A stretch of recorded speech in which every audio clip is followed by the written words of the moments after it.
I think there's never been a moment in my life in which I was not obsessed with something. It's almost like this is the way I am.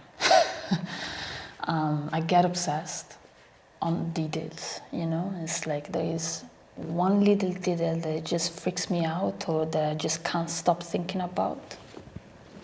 And so I try to just explore it, to get into it, trying to understand it until it becomes absolutely an obsession. And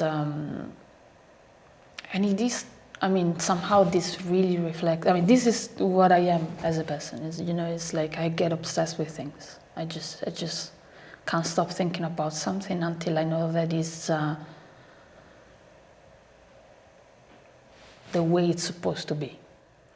And then in music, I like everything that is completely imperfect. But the problem is that if you're a control freak, even if you try to reproduce imperfection, I mean, it becomes just, you know, a perfect imperfection, which is of course absurd, and it sounds absurd.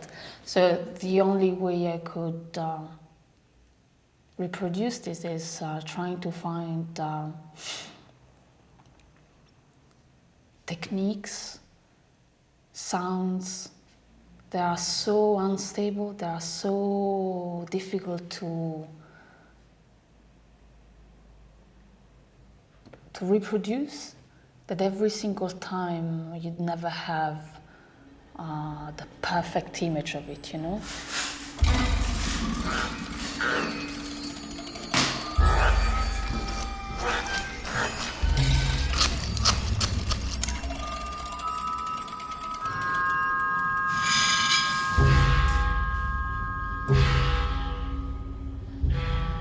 Now, for example, I'm obsessed with time. If you have very, very good clocks to just measure time, you know, if I put a clock here and a clock here, they have different times, right? So, which means that a now doesn't exist. When we talk about now, physically, we are talking about something that is it absolutely doesn't exist. And I'm just like trying to understand whether it's possible somehow to three-dimensionalize time. Time is not seen as something linear, but almost like very, very small points in a three-dimensional way, you know? Or it's like, is my music trying to hold layers of memory, you know, that they just get stuck on each other, that they just kind of challenge your linear way of listening. So my music is something that you do not listen to it. It's an experience. At least this is the aim. Then it's possible that I fail. I mean, it's something that it will take probably my whole life. But this is pretty much what I am trying to work on.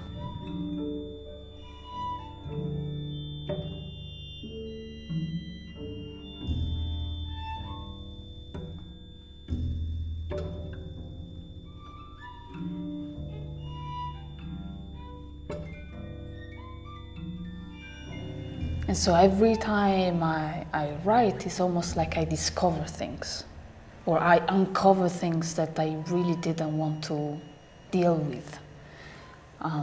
So it's painful.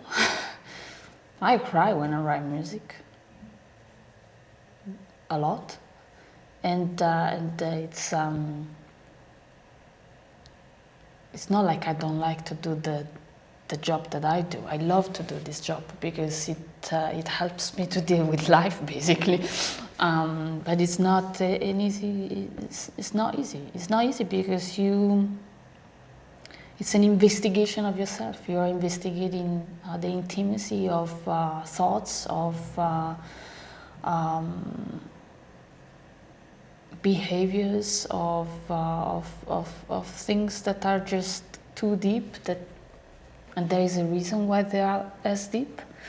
And whenever you try to just make them appear in surface, you might not like them, and so it's very difficult to deal with that.